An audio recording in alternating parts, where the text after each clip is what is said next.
Hello everybody, it's Big Al with some more content for Lord of the Rings Rise to War.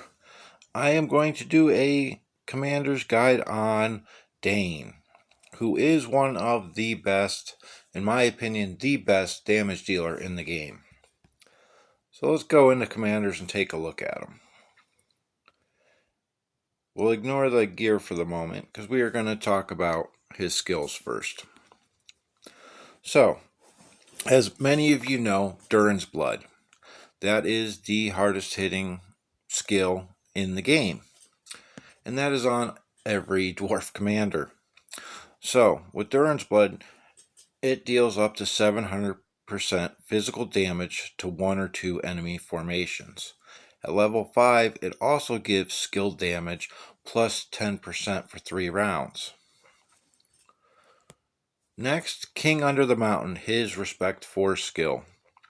It deals 160% physical damage once to 3 enemy formations, and that hits every other round. At level 5, in addition, physical damage dealt by the commander ignores 10% of the target's defense for 1 round. So that's going to give your commander an increase in damage. Level 10, the next instance of damage is plus 10%.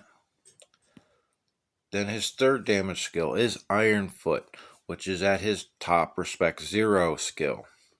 And let me max that out. It deals up to 450% physical damage once to one enemy formation. It also gives you a 30% chance to inflict stun on the target for 1 round. And then it gives a heal block at level 10. His last skill, Lord of the Iron Hills. Attack of small units in 3 allied formations, plus up to 12, and it's modified by command. It gives dwarf units defense plus 5 and damage stat plus 10%. Well, Dain is, like I said, in my opinion, the best damage dealer in the game, so why would I want to have any skills that buff troops? So you're going to ignore that one. So just like with every other dwarf damage dealer, Durin's Blood is always going to get maxed out first. The reason for this is the way that the skills fire off in battle. So you want Durin's Blood first because skill damage are going to be plus 10%. So then you go to King Under the Mountain, his Respect 4. This one as well, next one instance of damage plus 10%. So when certain things line up, you're going to get a plus 20 from your Iron Foot because of these two. Because this one fires off in round 3, 6, and 9. This one fires off in 2, 4, 6, 8, and 10. This one fires off at 2, 4, 6, 8, and 10. So look at round 6, for instance. All 3 of these will fire off in round 10. This one will fire off first, which is going to give this one an extra 10% skill damage. Then this one fires off, and now next one instance of damage is plus 10%. Plus we have this one that does it for rounds, so this will get an extra 20%. So this is how you maximize your damage output. Max out Durin's Blood first, King Under the Mountain second, and then everything else into Iron Foot. So now I'm going to take a look at his relic. His relic, like any others, gives some stats. His gives hit points, attack, defense, and unit attack. Pretty much the most important stat for him is the commander attack. You're not worried about unit attack. And then his ability, Relentless Vigor, increases the physical damage dealt by this formation's commander by 0.5% when this formation receives damage. And it stacks up to 5 times. Well, with him getting normal attacks, you can be at plus 2.5% damage by the second round, maybe even by the third. So, and that can be increased if you want to refine the relic. So anytime you're giving added damage on a relic to a damage dealer, that's a good thing. And there's no limitations either for races or anything like that. So his relic is a decent relic. So now we go with gear. I have it down for purple gear. I have them done for purple gear at this moment.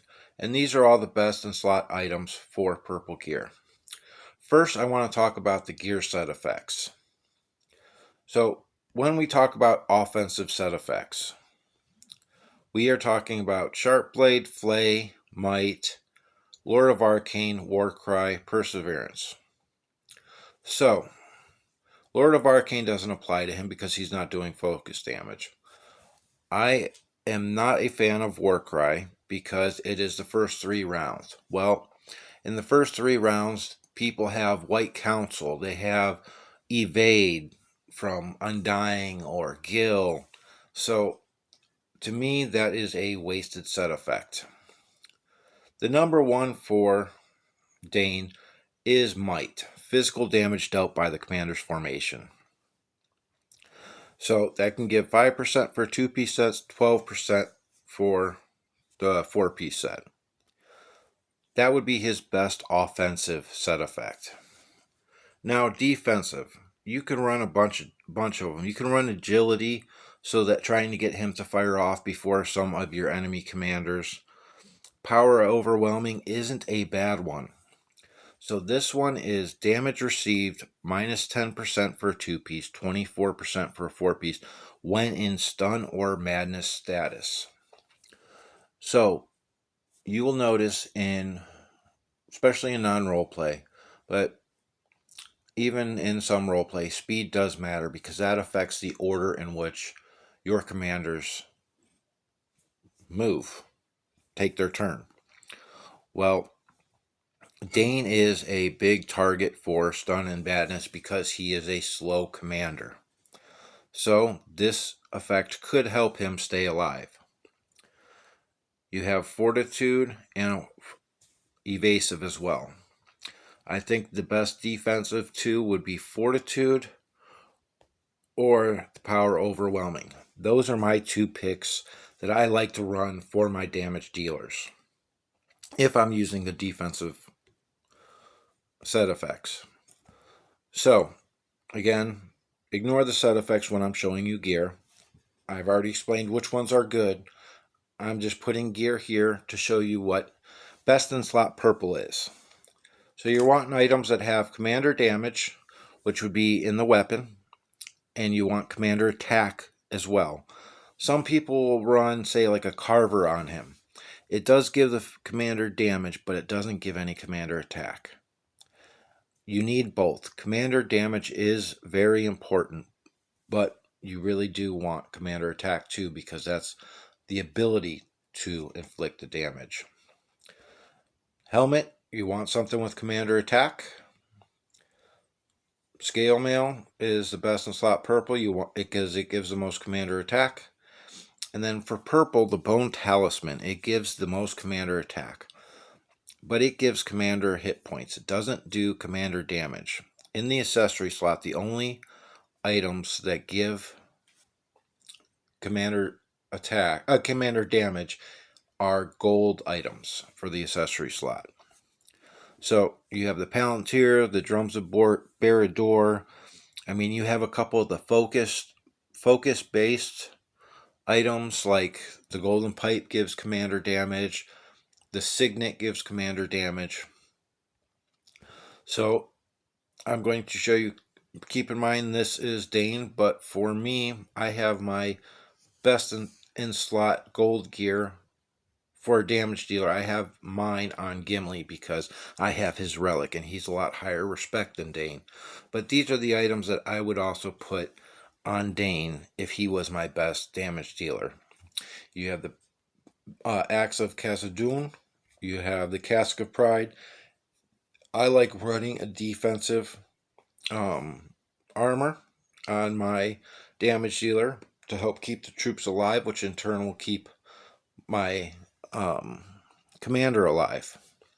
But I will also only run the defensive armor if my commander attack is at least over 180. And then you have the Palantir.